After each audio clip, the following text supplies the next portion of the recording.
There's no place to escape to. This is the last podcast. On the left. From your glade. That's when the cannibalism started. What was that?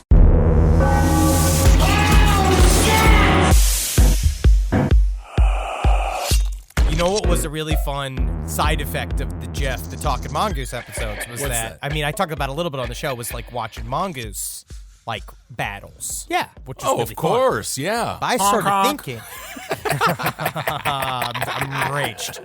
I'm enraged.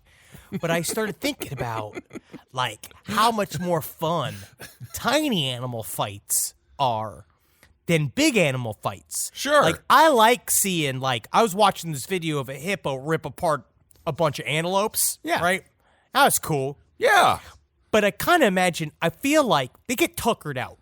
They're Well, so big. I am such a fan of the hippo because I think they only kill when they're sad. Don't they seem sad? You They mean like have to Jeffrey always Dahmer? be Be sad though because they kill more people in Africa than any other animal. They are very depressed. Well, I tell you what, you got to get the Depeche Mode out of the safari. That's the they have to stop being saddened by music. But think about how much more fun a hippo fight would be if they were the size of dogs and they could fight for hours. That's right? very Because true. Normally, because them hippos, they, like, it's like watching Kissel like struggle with if I got a big fucking Great Dane to fight Kissel, that Sure. fight's only lasts a couple of minutes until Kissel fucking smacks its head against the ground till its brains are a bunch of just like it's like a puddle in his hands. Well, that could go either way. It might. But think about if Kissel was the size of a toddler, but still with all his attributes, versus a chicken. That's a fun fight. Well, now that I think about it, that is a fun fight. Hey, what's up, everyone? How you doing? Welcome to Last Podcast on the Left, Relaxed Fit. I am Ben with Marcus. Hi. And then we have the Ideas Man, Henry Zabrowski, a chicken-sized Kissel versus a normal-sized chicken. Whoa! Man, What do we have going on here? You're like Dusty Rhodes. You're booking the hell out of this match. I just feel like, because they say, oh, everybody's so sad because we can't go anywhere. Sure. Do you know that your imagination can take you anywhere? That's and that right. A book is like a magic carpet. Yeah, kind of. That you can maybe tear a page out of, smoke a joint with. That would be very nice. Or if you're in solitary confinement, you can make friends out of your own poop. I don't know the rules. Ben, I'm sure you've been catching up on your reading during this time. Oh, I love looking at the covers of all my books. I actually did thumb through my Hunter S. Thompson book recently. Which one? It's very large. You don't even remember the title. He dies at the end. Is it a book of his letters? His books of letters are really, really interesting. I love hearing his inner workings as a writer. Him and PKD have a very good collection of their correspondence. Have you ever heard an interview with Hunter S. Thompson's now widowed with his ex-wife, widowed wife? It sounded like he got real boring. Yeah.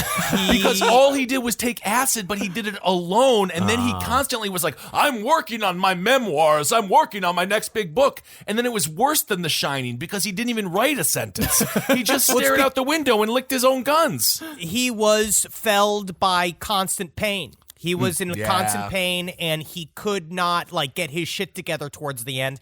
And he did self-medicate quite a bit. That's one way of saying it. That's for sure.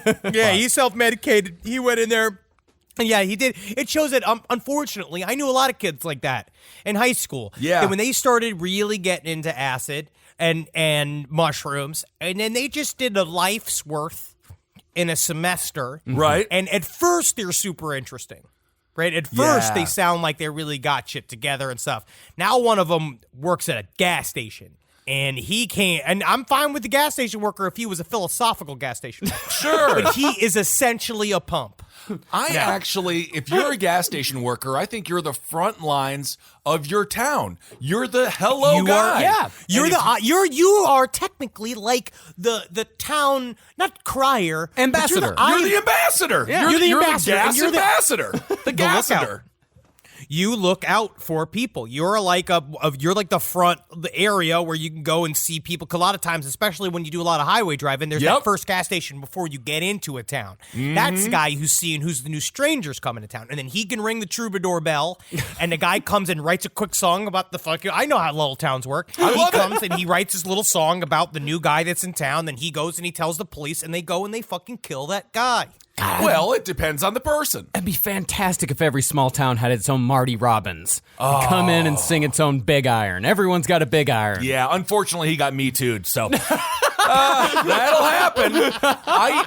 Henry, you say that people get more creative in this quarantine, but I had a dream last night where we just all hung out at a bar. It was the most mundane evening that I could ever imagine, and I woke up and I was like, that was so freaking exciting. I ordered a draft beer. And then we were all together, but it was like any other random Tuesday 2019. That's where my brain is now. I feel like I'm getting less creative. I had a dream that I was in the Doom Patrol. It was fucking great. Patrol? Yeah, I woke up in a fantastic mood.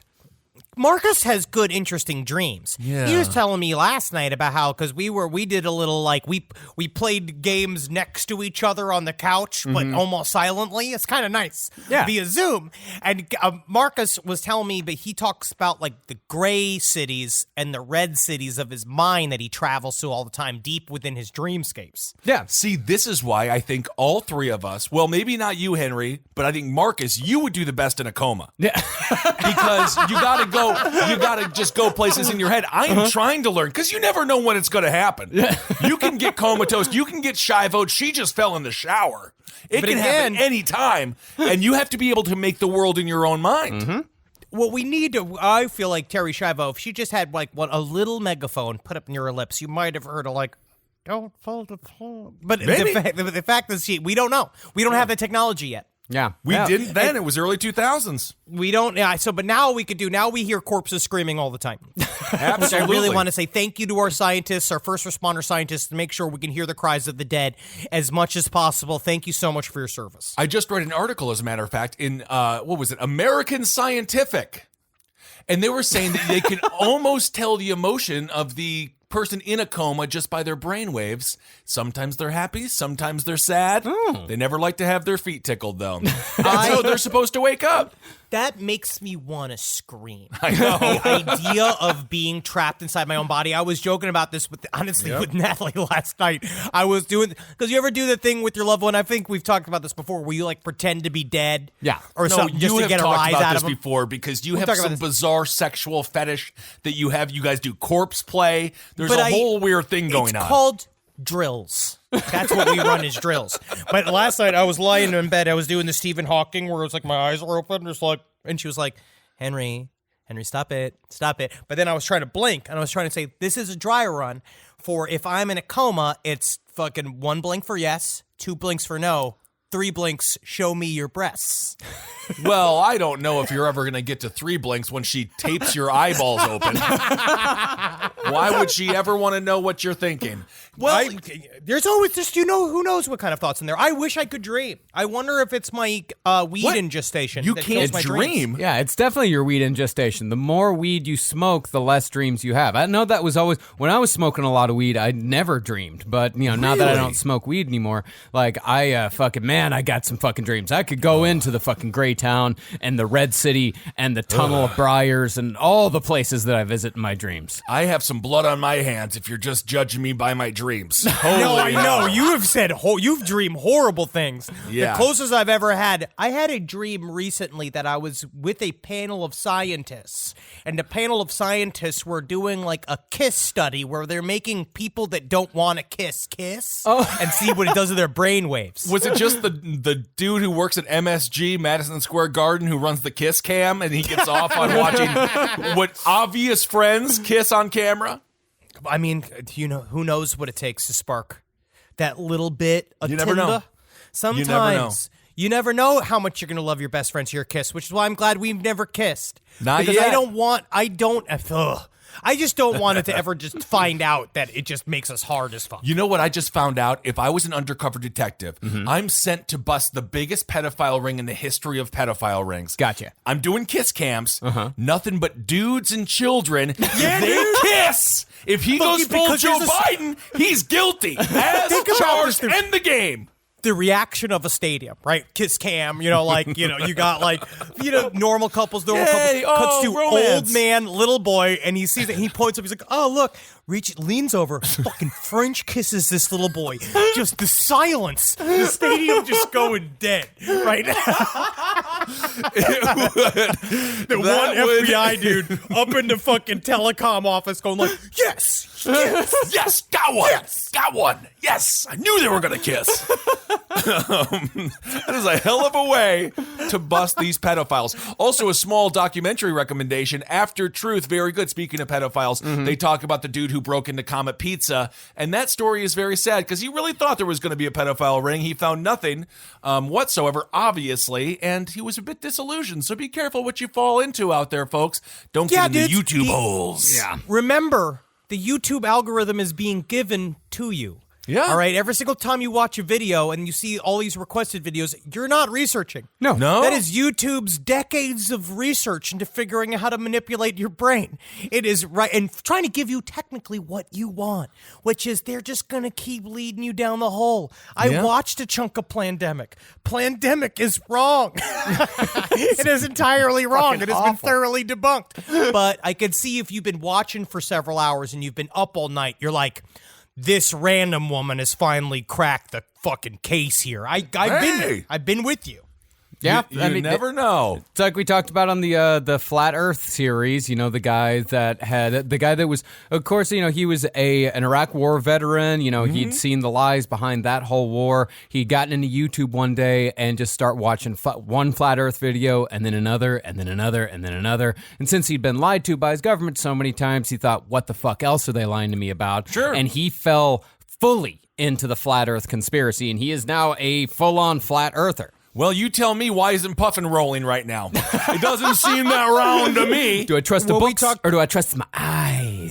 The eyes. Sometimes the eyes lie too, man. The only flat earther that I will ever have respect for is the dude who made the rocket. Yes, he died. yeah. I understand he died. But an he unrelated did it. incident, though. Unrelated. And he did it. He made the rocket. I'm like, all right, bro, you go. You do you. He put his money where his mouth is. Yes, he did. He kept saying, I don't believe in the curve. I want to see it for myself. He saw it once. Okay. He refused to believe that he did see it once. And he said, though, that he wants to go back up there again, that he has to double check. I mean, I get it. I've been there. How many times? Now that I've lost my belt from fucking Gremlins, I fucking check for my belt 3 or 5, 6, 7, 8, 9, 10 times. Waste of time. Well, that is a perfect segue here. Speaking of myths, misconceptions, perhaps lies, Marcus has put together a hell of a story here. Now, we're talking more giants. Is that right? We are. This is a continuation of our giant humanoid series, but this is the tale of one of those giant humanoids that ended up being a full-on hoax. I refuse to believe it's a hoax. I've seen the pictures. I've seen the documents. That's all you got to do. Now it's not a hoax anymore. See, that's what's called. That's called the beginning of Plandemic. Well, throughout the decades and centuries, entertainment mediums have gone through many different bizarre iterations. And back in the 1800s, one of the most popular forms of entertainment was the circus sideshow. Yay. Why isn't it still?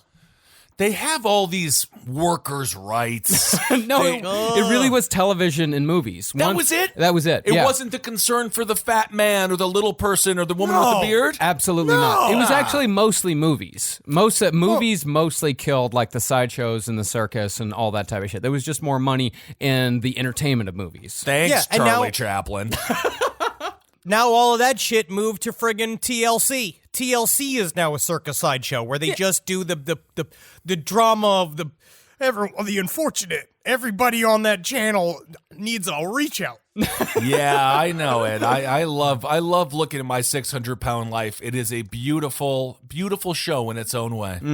It's really just the story of a bunch of feeder gainers. Yep. Yeah, yeah, and it kind of gives me hives when I watch it because I have dreams. I have one reoccurring nightmare I have had, so I wake up with a big orangutan face.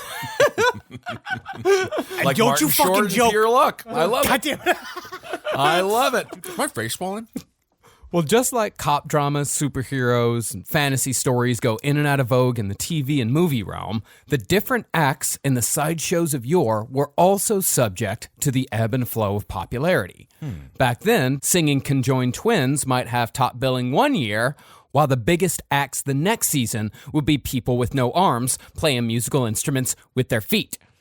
And then those acts would lose the top spot to the sideshow geek. See, sideshow geeks are a lot of fun, but honestly, why can't they all just be together in one big old band? I'd love to see a geek being backed up by a guy playing fucking drums with his feet. That's a great afternoon. That's a wonderful Friday night. All right, well, what's a sideshow geek? It's not just Screech from Saved by the Bell. It's not just someone who likes to read all the square movies that are words, aka books. Well, geeks were among the most bizarre of sideshow acts, and usually involved either a vagrant man or woman wandering a dark pit dressed in rags, waiting for the barker to throw down live chickens or snakes, which the geek would hungrily devour raw and alive in the most vicious and cruel ways possible. And if you want to read about the spiritual evolution of a geek, read the book Nightmare Alley, which is the book that Anton LaVey essentially stole his entire life story from. And it's also going to be a new Guillermo del Toro movie, which I would say I want to see. It's going to be very, very intelligent. Yeah. But Nightmare Alley is a very, very important book to esoteria. Well, Interesting. Well, usually the circus sideshows would just kind of sweep the back alleys of major cities looking for vagrants, mostly drunks, dudes who would essentially debase themselves in exchange for a quart of booze. All right, much like the great docuseries Bum Fights. Yeah, it's Yes, actually a the lot like Bum docuseries. Fights, except this was just a guy in a pit biting the heads off of chickens. See, now I miss Coney Island. I like to play that game Shoot the Freak, although I found that the gun, it ain't aimed right. The gun ain't aimed right, so you can't ever shoot the damn guy. Those poor 17-year-olds that were made to be the freaks and shoot the freak. I mean, how many times you'd go and they'd have like a cup on. Yeah. Because, naturally, we're all shooting for the dick. Of Just so you don't course. know, Shoot the Freak used to be an old sideshow thing that used to be on Coney Island, if you don't know, where a 16 or 17-year-old in body armor used to run with a shield from, like, coverage point to coverage point. Well, you got a paintball gun and you could just shoot at him. It was great. Yeah, it was great. It was But they're 2015 I played it. Yeah, and he'd They're yell dick shit and at you. balls. He'd Yeah, he was yell mean. insults. The technical name for that sideshow act is the bozo. Oh, yeah. Yeah, the guy that would, because that is kind of a continuation of like the dunking booth type thing, where you'd have the clown sitting on the dunking booth and he'd roast whoever came by, and then you'd try to dunk him into the booth. It's known as a bozo. Bozo the Clown? Not But if you a notice- pedophile. Not a pedophile. But if you noticed, that fucking crotch armor was just plastered with paintball guns. But for a brief period in the late 1800s, the hottest commodity in the sideshow game wasn't a human act at all. Rather, the public's attention was drawn towards the cold stillness of the giant petrified man. And no petrified man drew bigger crowds than the Cardiff Giant. Cool. Building off our giant humanoids episode, the Cardiff Giant was an admitted hoax from the late 19th century involving a 10-foot-tall man made out of stone that was billed as the ancient petrified remains of an antediluvian giant.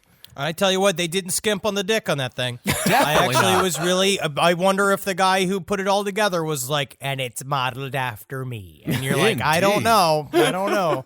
Just wondering why his wife keeps on slowly backing up into it over and over and over again as she screams in orgasm.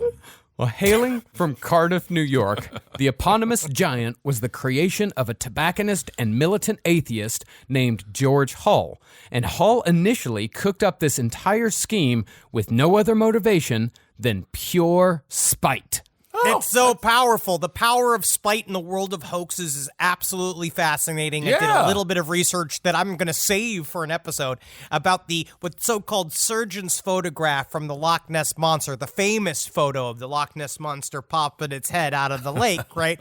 That was created by a man named Marmaduke Weatherelf. We're going to get into this whole story. Best name in the world. Yes. Best name I've ever heard. But there's a whole story about how he did that just specifically to give the Daily Mail a fucking finger. Yeah. And of course, if you're watching the docuseries The Last Dance on the Chicago Bulls, yes, they still beat the New York Knicks, and I'm still very upset about it. But spite is a great motivator. Spite is the whole reason why I'm sitting in this seat right now. Spite is my biggest motivator. Always has been. You always need powerful. a Jerry Krause to hate. You always need one. And if you don't have a Jerry Krause, make one up. You can just do that and get angry, and then you can win. Well, here's this story of spite. Okay. George Hull had been visiting his brother in Iowa and had found himself in an argument with a Methodist revivalist who had been quoting the verse from the book of Genesis that claimed that giants once roamed the earth. You got to put butts in seats. Yeah. That's how you do it. You got to give them a hook. Absolutely. Well, Hull naturally thought this claim was ridiculous. So ridiculous, in fact, that he stewed on his argument with the Methodist reverend for days, finding himself entirely unable to let it go. You think there's somebody bigger than me? You mean to tell me there's somebody bigger than me? There's nothing bigger than tobacco. Chewing on his own hat. Thank God I got this hat made out of tobacco leaves. I honestly find that it's very interesting that he learned early on in developing the cigarette industry that there is no God. Absolutely not. Well, eventually, Hull decided that the only way out of his frustrating predicament was to publicly humiliate all those who believed in literal interpretations of the Bible. So he vowed to create his own human giant and pass it off as a genuine fossil dug out of the earth. I love it. But then what began was an incredible art project. Yeah, of course. In order to achieve this goal, Hull devoted an unreasonable amount of time, energy, and patience to building this man-made monument to spite. Overall, Hull would spend 3 years of his life just preparing the hoax. Everyone always wonders, like, what's in the mind of an artist? And it is just this sentence. This'll show him. This'll show him. Yeah, this'll show him. Yeah, you tell her fucking giants. I give them fucking giants. I'll give them a fucking giant. Look how nice this fucking giant's legs are. Look how detailed this giant's fucking hands are. This is beautiful. Gorgeous. See, Hull needed the giant to be quote-unquote discovered in New York State, where he lived. But he knew that using local craftsmen to construct the giant would most likely result in the secret disseminating itself before Hull even got the hoax in the ground. Yeah, man, fucking H.H. Holmes it. Yep. Also, fucking wall facers it. You can't let anybody know. You have to be the only person to hold the entire plan in your mind, which is what I'm preparing for. Absolutely. For what I call my end plans. Yeah, what's the number 3 step in your end plan? Get people to trust mailboxes again. Well, Hull went back to Iowa, where the initial argument had taken place, because he went from Iowa back to New York State. This is like 1868. Oh my So God. he's taking a train all the way back to New York State, thinking about this shit, stewing on this shit, and then Think I finally can't make a decides- fucking giant? Think I can't fucking make a fucking giant? I'll make a giant with a shirt on. I'll make a giant with a fucking hat on. And so he traveled all the way back to Iowa, where the initial argument had taken place. We're talking days of travel here. Oh my God. And hired a team of men to quarry out an 11-foot-long block of gypsum, telling the workers that the stone was for a new Abraham Lincoln monument going up in New York State. Yeah, I need enough fucking room for a stupid fucking pipe hat. Stupid big old stovepipe hat, all right? Yes, quit asking questions or I'm going to smack your neck, all right? Give me that gypsum. I was just looking at his death mask recently, Abraham Lincoln's. It's cool, right? Very thin. Yeah. Yeah, you preparing for yours? No, they don't do death masks anymore, I don't think. Oh, come on. Go on Etsy. Yeah. Well, Hull then had the stone shipped by train to Chicago, where a German stonecutter, sworn to secrecy, was commissioned to sculpt Hull's giant. Cool. After carving it, the craftsman then artificially aged it with acid and even used a special tool to give the giant the appearance of having pores. That's so fucking... Just look how fucking detailed it is. Yeah, look at the little fucking sleepy smile on his face. I love this fucking giant. I love his attitude. I love what he's doing. Cool-ass giant. After it was done, Hull then shipped the finished project by rail to Binghamton. Binghamton? Upstate New York. So think of... To track it again. He went from New York to Iowa. Back to New York. He went to Chicago. Chicago now to Binghamton. So he has crisscrossed the country 3 times. It's all because of a revivalist preacher. And Yeah, an he hated argument that probably lasted 30 minutes. Wow. He then lugged the 3,000-pound statue upstate to Cardiff and buried it on a farm owned by his cousin, Stub Newell, who was in on the whole scheme. Oh, Stub. He always is in on the scheme, but he never has any idea what's happening. And I tell you what, I'm so glad to bury another tall man. They wouldn't let me on the first ever basketball team. And I said, yeah, you might all be some tall whites, but how about me? I'm shaped like a ball. Oh, Stub, you're doing good, bud.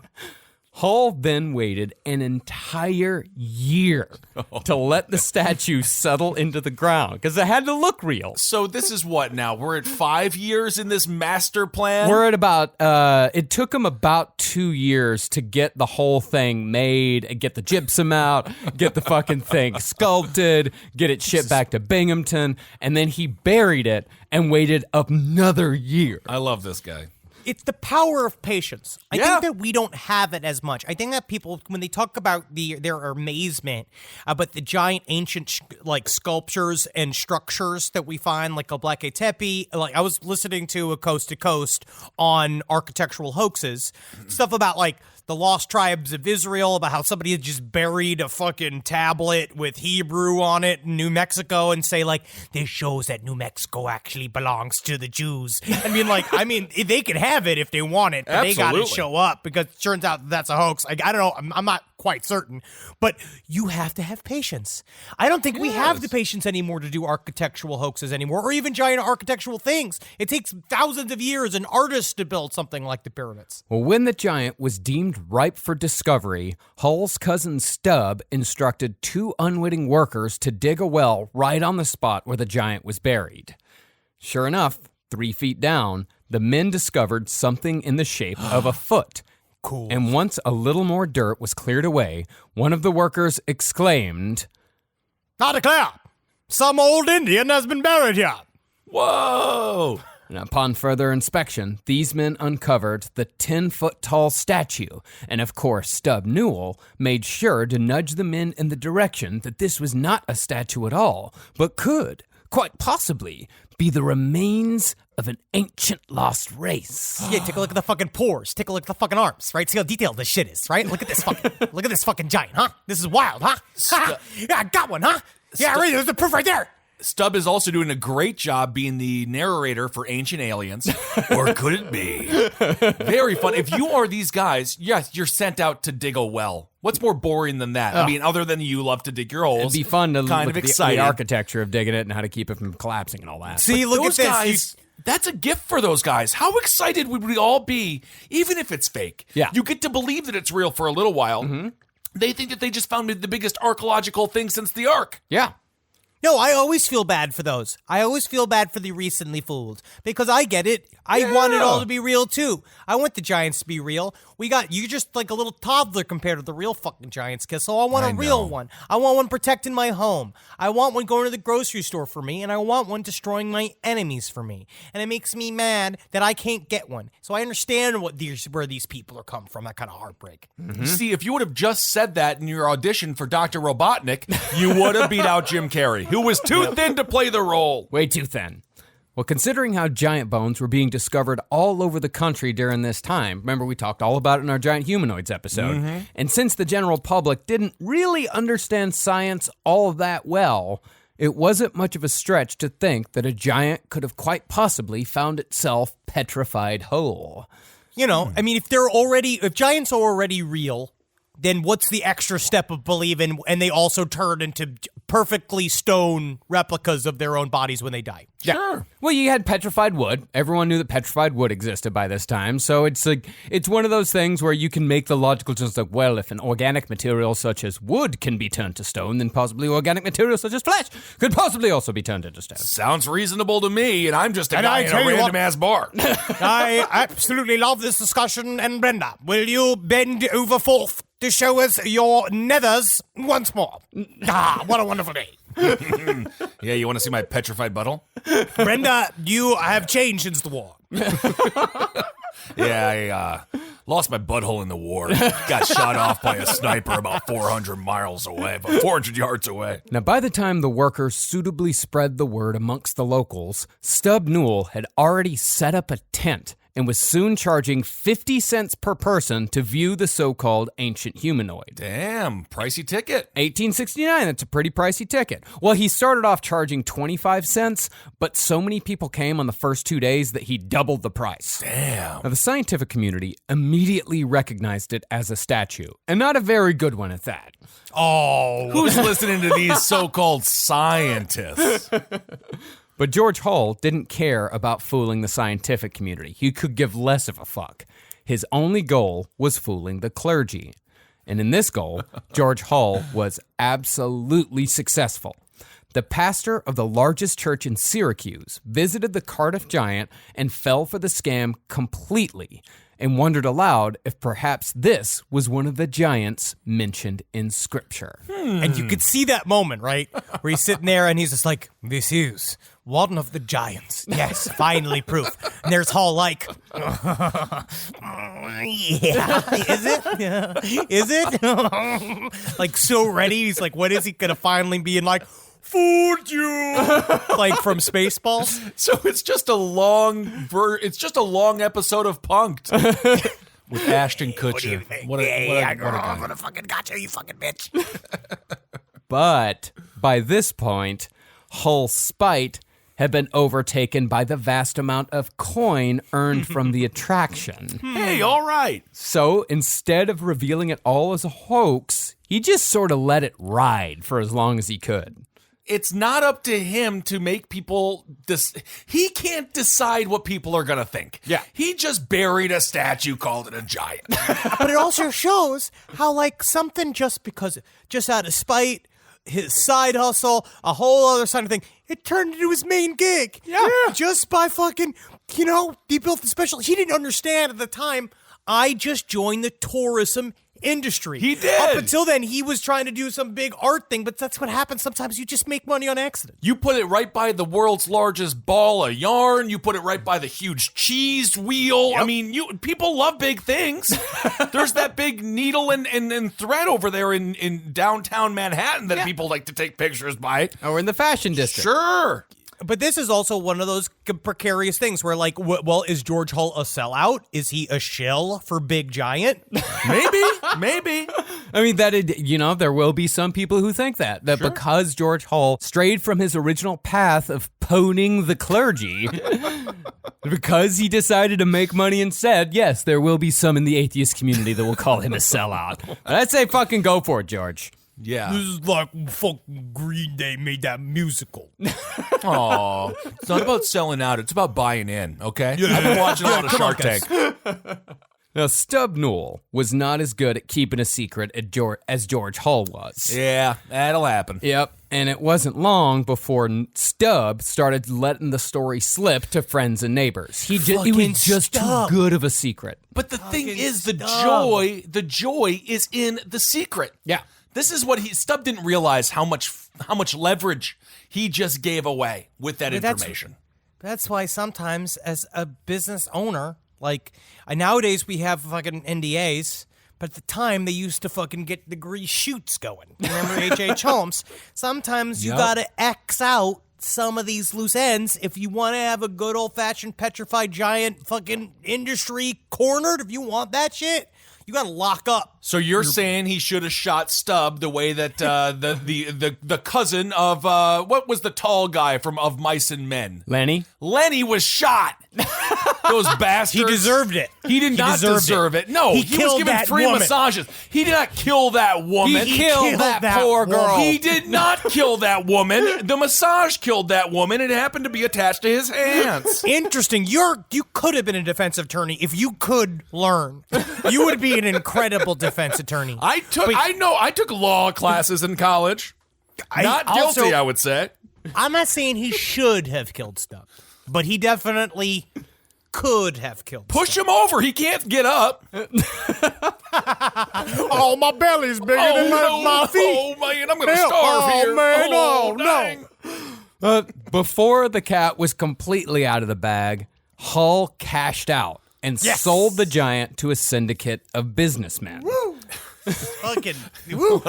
This is back when buying a sideshow attraction was a legitimate investment. Cool. I wish if you got an act, send it to sidestorieslpotl@gmail.com. We'll try to figure out how do we bring it on the road with us. The closest thing that we had in our lifetime, because of Star, we will never see Charles Manson stuffed and paraded around the streets as he should have been. She broke his heart. She broke his heart for the last time. And all she had to do was touch it once. Yeah. Whatever. If she just reach under the table and give a little touch to the end of the tip, Charles Manson would be like, all right, just take my body. He could have that would have been incredible. It would have been great. And if you had any doubt that sideshows were legitimate sources of revenue back in the late 19th century, Hull was able to negotiate $23,000 from the business syndicate, which in today's money is $500,000. Dude, this guy faked it till he made it. Made it big. Damn. Is there any saying how much he invested?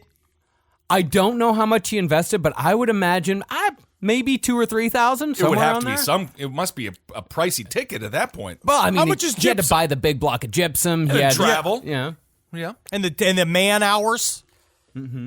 Yeah, I mean, he definitely sunk a lot of money into a thing that was not going to make a profit at all. And I mean, he had to hire the guys who had to dig the well, but they were just paid in soup because that was also how you would pay people in the 1800s. Well, the syndicate brought the Cardiff giant up out of its hole and started touring it around towns, big and small, around upstate New York. Cool. But as the Cardiff giant started making waves closer to New York City, the greatest American flim-flam man until L. Ron Hubbard caught wind of this new type of attraction. And before the syndicate knew it, P.T. Barnum was getting into the petrified giant game. Whoa. Got to, man. You can't be the only ones out of the fucking game. Gotta get your skin in there, bro. So P.T. Barnum is the Amazon in this situation? Is he going to be crushing this small guy? P.T. Barnum, when it comes to sideshow attractions and just when it comes to entertainment in general, P.T. Barnum was the top guy in New York City and pretty much the top guy in the East Coast. P.T. Barnum had the fucking market cornered. He knew exactly what the fuck he was doing at all times when it came to sideshow attractions. He was the man that was such a visionary that he took a monkey and a fish. Whoa. He cut the top off of the fish, the bottom off of the monkey, sewed the monkey onto the fish, and displayed it as Fiji the mermaid. Take my money because I am seeing that right now. Do you remember we saw one? We saw one of the faked mermaids. I believe that was in the British Museum. Yeah. And we went, that Don- was cool as hell. But they look fun. I would pay money to go see them. Even now, I would pay money to go see them. I went to the one in Coney Island. The smell. I love it. I love the smell. I love it's just disgusting. Now, at first, Barnum just tried buying the giant outright, offering the syndicate the modern equivalent of $1 million for the right to exclusively exhibit the attraction in his so-called American Museum located in what is now the financial district of Manhattan. Okay. It's you know that park where City Hall is? Yes, sir. Right at the bottom of that park. That's where Barnum's American Museum was. And it was that Battery Park?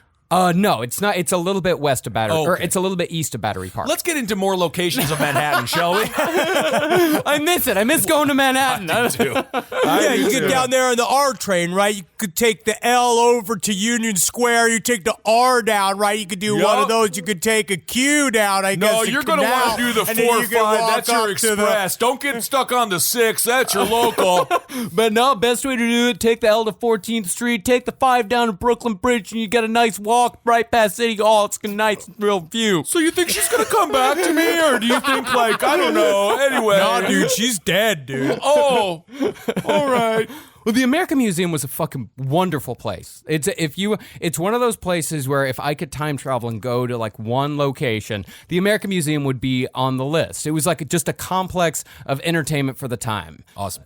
But when the syndicate declined the offer from Barnum, the $1 million offer, that meant that they thought we're going to be able to tour this fucking thing across the country and make well over $1 million. Like, I mean, it would be like, I think it was the equivalent of $50,000. But like, yeah, we're going to make $50,000 50 cents at a time. I just sell the damn thing. But when they That's what didn't I'm saying. sell it, Barnum out-flim-flammed the flim-flammers by sending an undercover agent to the Cardiff Giant exhibition to model the giant's exact shape and appearance using a lump of wax. Oh, my God. Barnum, We'll make it. You know what? I was thinking, I was going to send you all this. We're going to send you a bunch of money. We're going to do this in a fun way. Name's P.T. Bottom. We're going to do all this. But I was thinking instead, we're just going to make one. Tell you, go fuck yourself. He outflanked the Flim Flam men. Barnum then copied the exact measurements of the giant, which were clearly stated in the attraction's newspaper ads. They said exactly how wide it was, exactly how tall it was. Oh, my God. It's like putting the fucking KFC secret ingredient in the fucking newspaper. Turns out it's chicken. And Barnum made an exact replica out of plaster, which was much cheaper and more quickly made than stone. But he was able to make it look exactly the same. And even though it was not quite as impressive as the original, before the syndicate knew it, Barnum had put his version on display at the American Museum and billed it as the real Cardiff Giant, drawing even bigger crowds than the genuine article. Man, that fast, dude. Yeah, I mean, that makes sense. They should have just taken the offer. And of course, the syndicate sued, but once the whole kerfuffle made its way to the court, the Cardiff Giant's originator, George Hull, was brought to the stand to testify on the giant's provenance. If you're a Flim Flam man, if you are a Flim Flam man, the last thing you want to do is be under oath. That is like not going to be good for you. But I almost want to say a Flim Flam man is never under oath. It's like they are kind of like submerged in oath, and they will just sort of rise to the surface above oath as much as they can. They're looking for air. Yeah, at every second. That. Sure. But can you imagine George Hull, right? The ultimate stick up his ass fucking nerd. He spent 3 years building this giant just to tell a priest to go fuck himself. So now he gets to go into a court like big fucking feather in his hat, you know what I mean? Being like, ha ha ha, friends upon friends upon friends. It's time to really get into the story of the Cardiff Giant. He's so excited, right? Yeah. It's his time to shine. Yeah. He's the star. And he'd already gotten paid. You know, he'd got his $23,000 for the fucking Cardiff Giant. He'd gotten paid. He didn't give a fuck. Nope. So he laid out the entire thing in court. And eventually they ruled for Barnum. You know, like, well, it's a hoax. If it's a hoax, if it's just an invention, and you didn't trademark it, you didn't copyright it or anything like that, then yeah, he can do it. PT, but that's a bastard move by Mr. Barnum. Well, it's sort of like, you know, what will eventually happen when, like, Kristen Bell makes a true crime podcast and says, like, the only true crime podcast, the oldest and longest running true crime podcast. And we're like, oh, man, Kristen Bell, leave our industry alone. Wow, I didn't know Kristen Bell had a podcast. I definitely listened to that. She's very pretty. No, don't. Yeah, I'm no, sorry, guys. I gotta. No. What's that? Oh, she needs a no. co-host. Isn't that exciting? I'm gonna audition. No, Kissel, stop, no. But George Hull had learned an important lesson in flim-flammery.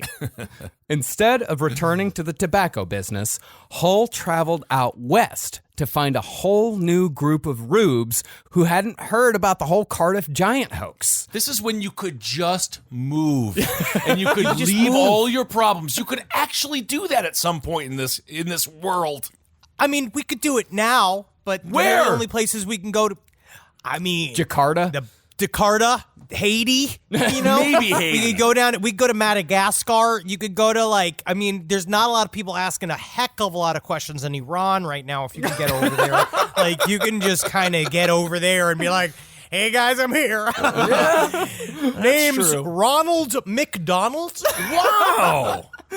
Out in Colorado, Hull worked with a former employee of P.T. Barnum to create another giant that he called the Solid Muldoon. Do not ever go to the doctor and say that you have that. They will make you take a dump in front of them. I'm always looking for a solid Muldoon, but I was just stuck with a real runny Muldoon earlier this morning that I was pretty upset about. Named after a famous strongman named Bill Muldoon, the Solid Muldoon was made of rock dust, clay, plaster, ground bones, blood, and meat that had all been mixed together, sculpted, and fired in a kiln. By horror movie logic, this would come to life.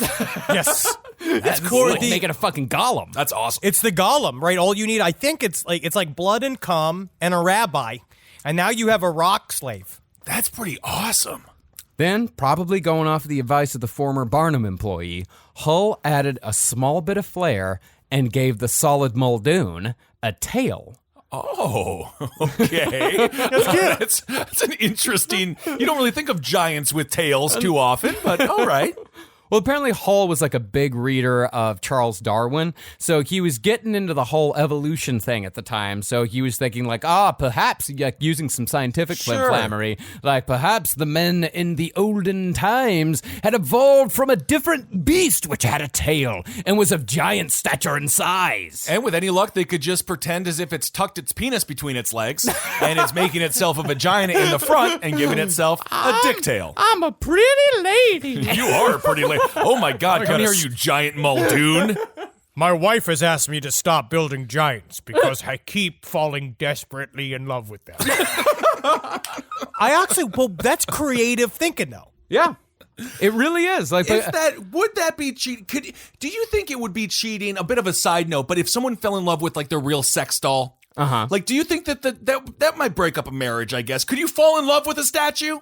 This is becoming a thing. We should look into that because there's obviously people have relationships with objects. I mean, we covered. Remember the story we covered about the guy that was posing with his real doll wife? That's right. That he was on Side Stories. We covered the story, but he was with his real doll wife, and he staged a pregnancy where he did all these Facebook pictures of a baby coming out of her pussy and all this kind of stuff, and then she disappeared, and then Facebook flipped out about the disappearance of his real doll wife and created a "Where is Stephanie?"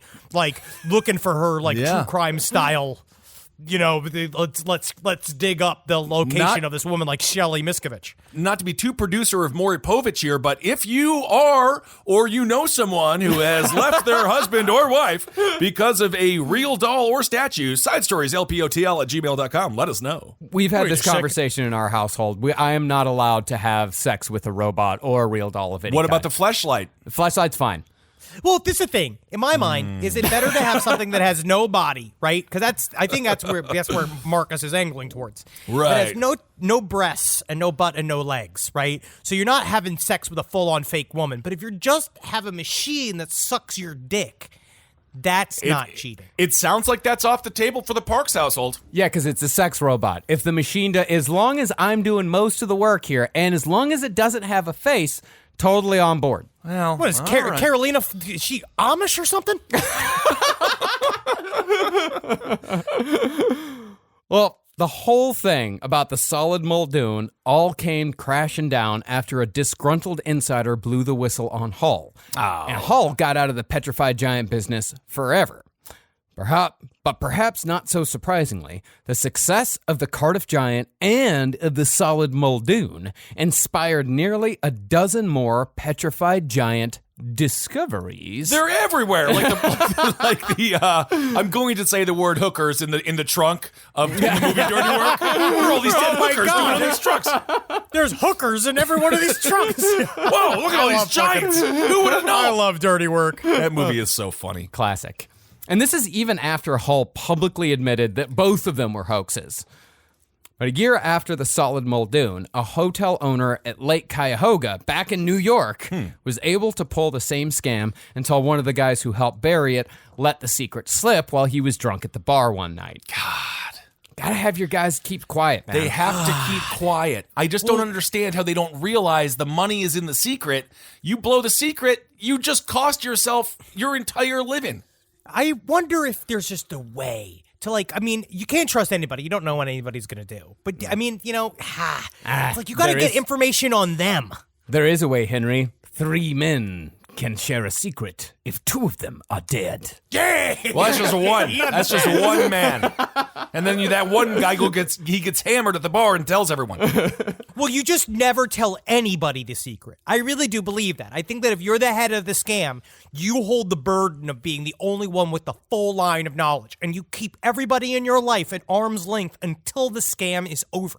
You don't let any fucking person know. You have to have the strength to keep a lockdown on your own mind and hire each person separately. I've been thinking about this for a long time. Yeah, but, you know, I think it's just not in human nature. They want the reaction. They do.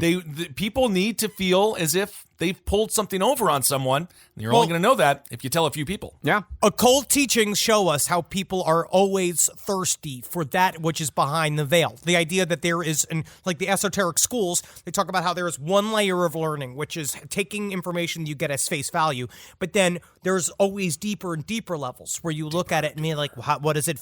How is it symbolically? How is it culturally? What does it mean to me astrologically? And if you want any greater example than that, put a bra on your male friend, and you tell me you don't want to see his titties. Guarantee you that you will. Guarantee If it. you put my tits, I will look at them. I would want to see them. Yeah. weird, right? Yeah, it's weird. No, I agree. Amazingly, the scam then had another resurgence back in Colorado. It's just Colorado and New York State trading off. I love it. It's like a fucking COVID. Yep. In Colorado, a con man named Soapy Smith commissioned and buried a concrete giant that he nicknamed McGinty in a town called Creed. Yeah, you'll never see the diamond like my McGinty. McGinty's only 4 feet tall. That's a They pretty call me small Soapy, giant. which is funny. They call me Soapy, which is funny because I'm covered with dirt. Soapy, I mean, he was the guy in Creed when it came to cons. He had a whole army. need a giant? You need a giant? You want an eagle? I can get you an eagle 2 seconds. I could just, you know what I do is I just tape wings to a rat. That's your eagle right there. Well, he pretty much had a stranglehold over all the vice in town. Like, he controlled all the pickpockets, he controlled all the card games, all the numbers, and then figured, I'm going to get into the giant game here. Wow, he's like Shredder. But by the time the scientific community showed up to verify Soapy's claim, both he and McGinty had skipped town. And Soapy Literally skipped out of town. I guess I just slipped through their fingers again. Old Soapy can't get a grip. It must have been weird traveling with all those banjo players. And Soapy, unfortunately, met his end 6 years later when he was gunned down in the streets of Skagway, Alaska. What did he do in Skagway, Alaska to get gunned down? Something he definitely deserved to get gunned down for. I tell you what, I thought I was safe when I moved out of Horseville, but I guess I found my death in Skagway. Sounds like it's out of Borderlands. But Soapy was among the last to make a solid dollar from the Petrified Giant game. Oh. Whereas Barnum had supposedly offered $20,000 for the solid Muldoon, petrified men were going for no more than $1,000 by the 1890s. Still a fucking good sum of money, but a large drop from the 20,000 from just a few years earlier. Market fell out. Saturated the market. Too many giants. As far as the fate of the Cardiff Giant went, it ended up in a barn in Fitchburg, Massachusetts, and did make an appearance at a state fair in Buffalo in 1901. Okay. But gained little attention compared to the crowds the Petrified Giant had once drawn. Oh, but you know, I'm sure there was still amazement in the eyes of children. Yeah? Which is true. Because if I was a kid, I would look at it, I'd be like, damn, even if it is just rock, and I know it would be rock, I'd be like, it's a lot of rock. It's 10 feet tall. It's a 10 feet, that's a lot of rock. I'm interested in seeing it now. Yeah. I want to see it more because of the story. Absolutely. Dude, next time you come to New York, you can see it. Okay. Where is it? Well, a newspaper publisher in Des Moines owned the giant throughout most of the first half of the 20th century, but it eventually made its way back to New York State when it was bought in 1947 by the Farmers Museum in Cooperstown, where you can still go see it in the main barn to this day. Dude, I didn't know that there was a farmer's museum. I am going. Yeah, dude. That's cool. They got cows and shit. That's a fun idea, man. That is a really, really fun idea. I feel like we should go up there, man. When next time I'm in town, we should go up to Coopersville. Isn't that also where the baseball shit is? That's where the Hall of Fame Or that's is. Cooperstown. No, It's Cooperstown? Cooperstown, right? Where's Yeah, the it's all the Baseball same. Hall of Fame? Cooperstown. They're both in Cooperstown. You got the Where was Baseball Hall of basketball Fame. Where's the- the one in Columbus? What Cleveland has the The Rock and Roll Hall of Fame. The Basketball Hall of Fame is in Massachusetts. It's upstate. Yeah. All right. I think it's in Okay, Massachusetts. you want to take the 4 train? That's going to take you right down to Bowling Green. You're going to want to take the 185 up, and you're going to want to go up to take the Metro up to Westchester. Yep. And if in case you're wondering, the Sugaring Off Sundays pancake breakfast, usually held at the Farmers Museum, canceled until further notice, but they promised to return. They better return. Be fucking better. I want that pancake breakfast. Yes. Oh, because they have sausages too. It's not just pancakes. They get you in the door with the pancakes, but they get you out the door when you got the sausage shits. We've already talked about my obsession with pancakes, and I got to start making some good old-fashioned big fluffy pancakes in my home. Flapjacks, We've been baby. eating a lot of protein pancakes because those are the ones Natalie eats because she's trying to stay trim. Henry, were you the one that got pissed off when you found out when you finally figured out why they're called pancakes? No. Was that you, Ben? No, I would assume they're called pancakes because they're cooked on a pan. Yes. And they're kind of Yeah. cakey. Yeah. Yeah. I didn't figure that doesn't out. make me. That's exactly what I expected. When I hear the name pancake, when I get a pancake, that's what I expect. Yeah. Now you tell me waffle. You give me the waffle word. I couldn't tell you why the fuck they call that goddamn thing a waffle. I'd call it a fucking bunch of goddamn carb holes. I love my carb holes, but the first thing is being like, oh, you're gonna give me waffle. What are you gonna give me? Some kind of Democrat? Oh, you got it good. Man, I love that. That's a good flip-flop joke. Flim-flam. Swift boating. Ah. It's 2004. That is a 16-year-old reference. And we are speaking to an audience right now, some of which are under the age of 48. John Kerry, the only man I've ever believed in. I said, he's the only one. If only he could save us right now. That long-faced fucking. Oh, God, Boy. what an ugly piece of shit. Did that horseman get me excited in 2004? I feel the same excitement now. Wow, I really do. What an excitement. I am trembling to go to the polls. Trembling. And that's the story of the Cardiff Giant. And Awesome, of the Cardiff Giant. And all the giant hoaxes that came afterward. So what did we learn? Number one, you can never trust P.T. Barnum. He's going to undercut you. If he gives you $1 million, take the goddamn money. Never Always trust take P.T. Barnum. Just take the money. Just take the money. P.T. Barnum's trying to get in your business, so let him have your business. We now know this, but it's too late now. If a because it's person that already you're been said and speaking done. with that you want to keep a secret even looks at alcohol, that person cannot keep a secret. No. Definitely No. not. And No, anybody named after a person who's gotten an amputee shit done to you. Yep. You can't be called Stubbs No. No. and be definitely trusted not. with a fucking secret.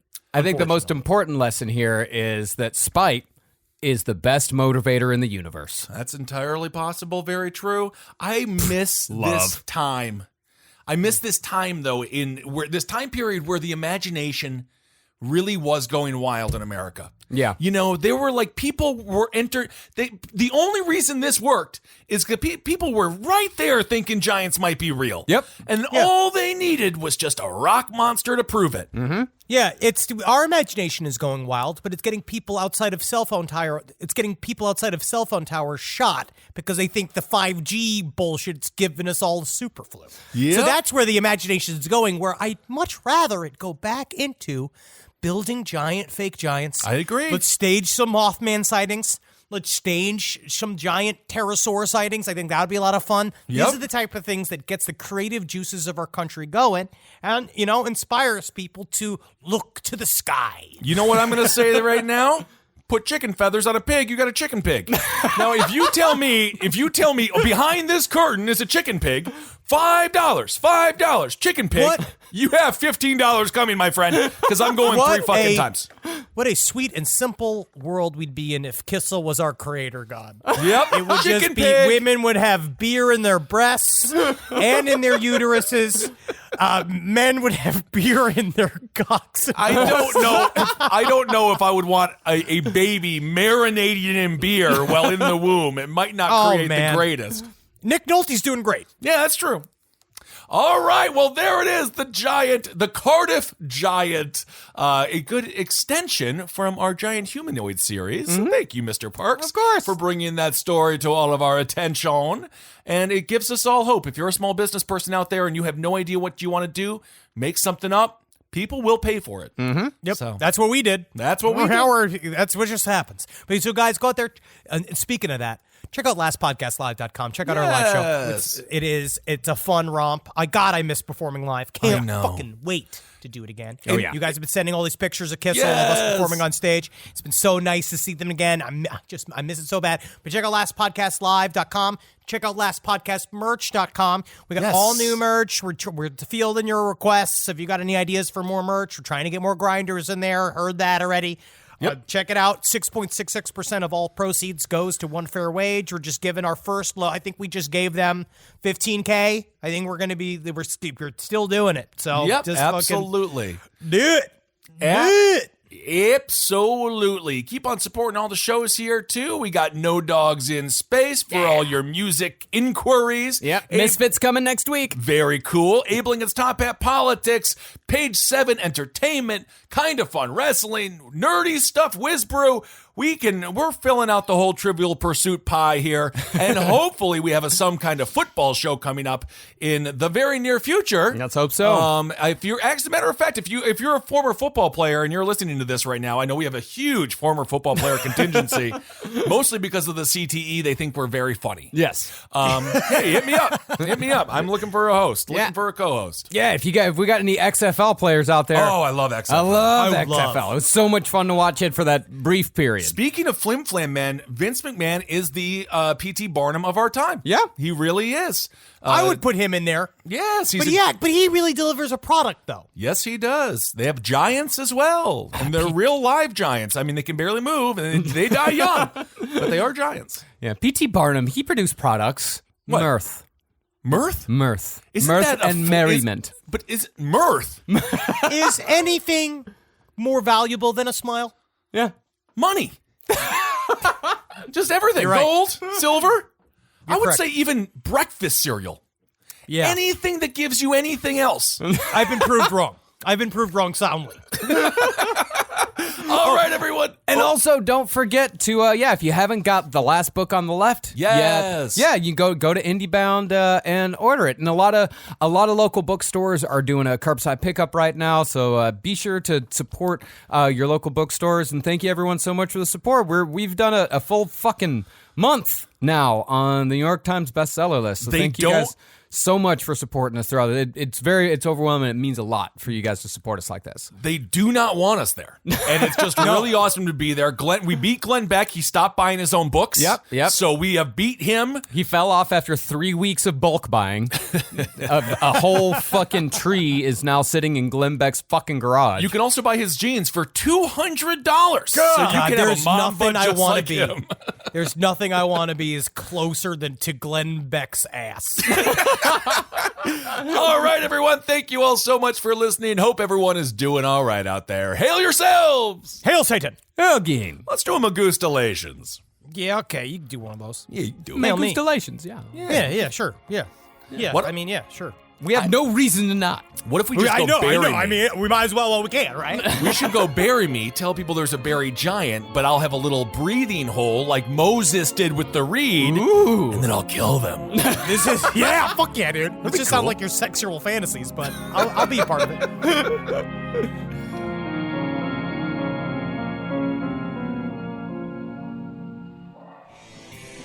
This show is made possible by listeners like you. Thanks to our ad sponsors, you can support our shows by supporting them. For more shows like the one you just listened to, go to lastpodcastnetwork.com.